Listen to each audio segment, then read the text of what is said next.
ఒకవైపు Bhogapuram airport rail run నిర్వహించడంతో చాలా వరకు ఉత్తరాంధ్ర ప్రజలు సంతోషం వ్యక్తం చేస్తున్నారు. ఇది ఒక రకంగా అభివృద్ధికి తొలి అడుగుగా చెప్తున్నారు. అయితే ఒక రకంగా ఇది రాజకీయంగా కూడా కొంత చర్చ జరుగుతుంది. ఈ విషయంపై మనతో మాట్లాడడానికి బీజేపీ ఎమ్మెల్యే విష్ణుకుమార్ రాజు గారు ఉన్నారు.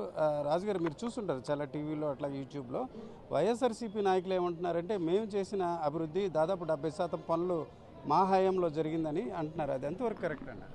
100% ఋషికొండ ప్యాలెస్ మాత్రం కట్టింది వాళ్లే.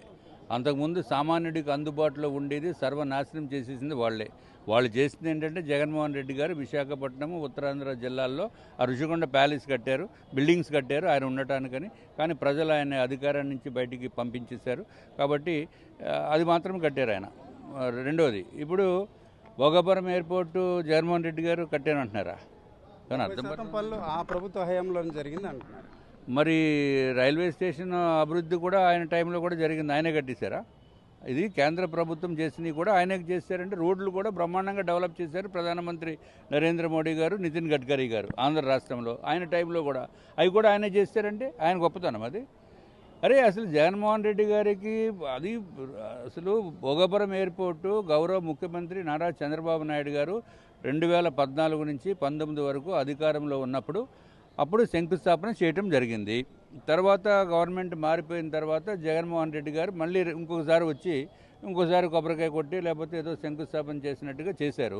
అంటే ఫస్ట్ రిజిస్ట్రేషన్ చేసింది చెల్లుతుందా, లేకపోతే దొంగ రిజిస్ట్రేషన్ రెండోసారి చేసింది చెల్లుతుందా? ఒకసారి చెప్పండి. Simple common sense.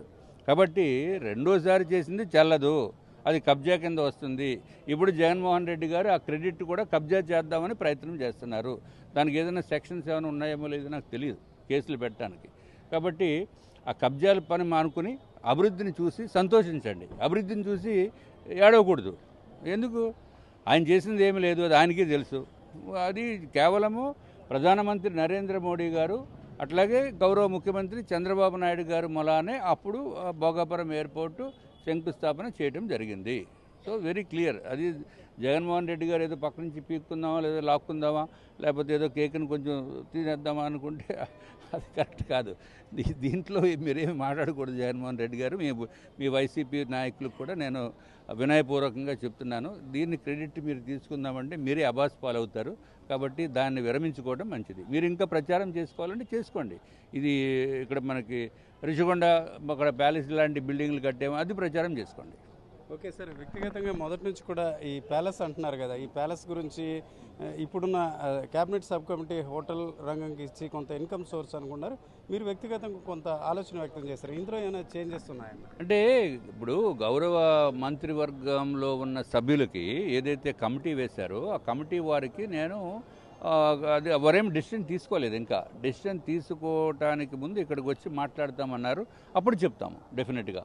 ఎందుకంటే సామాన్య ప్రజలకి అందుబాటులో ఉండేటట్టు చేయాలని చెప్పి నేను అప్పుడు వ్యక్తిగతంగా చెప్పడం ఒకటే కాకుండా అసెంబ్లీలో కూడా చెప్పాను. నేను సామాన్యుడికి అందుబాటులో ఉండాలి. జగన్మోహన్ రెడ్డి గారు వచ్చి మొత్తం సామాన్యుడికి అందుబాటులో లేకుండా చేసేస్తే మళ్ళీ ఈ ప్రభుత్వం వచ్చిన తర్వాత మనం ఏ విధంగా అందుబాటులో ఉండటానికి అవకాశాలు ఉన్నాయో చూడాలి కదా.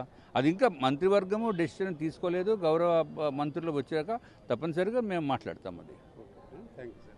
ఇది వాస్తవానికి చూసుకుంటే ఈ భోగాపురం ఎయిర్పోర్ట్లో ట్రయల్ రన్ విషయంపై ఇప్పుడు వైఎస్ఆర్సీపీ టీడీపీ ప్రతి విమర్శలు చేస్తుంది. అయితే ఈ విషయంపై పూర్తిగా పేటెంట్ టీడీపీకి అలాగే కూటమి ప్రభుత్వానికి ఉంటుంది. దీనికి సంబంధించి తొలి దశలో అప్పటి సీఎం చంద్రబాబు నాయుడు శంకుస్థాపన చేశారు. ఇప్పుడు తాజాగా అదే ప్రభుత్వ హయాంలో ట్రయల్ రన్ జరిగింది. దీనిపై వైఎస్ఆర్సీపీ క్రెడిట్ తీసుకోవాలని ప్రయత్నించడం సరికాదు. అలా చేసినట్లయితే అబాస్ పాలవుతారని బీజేపీ ఎమ్మెల్యే విష్ణుకుమార్ చెప్తున్నారు. కెమెరా పర్సన్ తిరుపతితో రామచంద్రరావు, RTV, విశాఖపట్నం. చరిత్ర సృష్టించినోడు ఇప్పుడు ఆ చరిత్రని తిరగరాయబోతున్నాడు. అబద్ధాల గోడల్ని బద్దలు కొట్టి నిజాలను రాగా మీ ముందుంచబోతున్నాడు. నిజమైన వార్తల కోసం వెంటనే డౌన్లోడ్ చేసుకోండి రా యాప్ని.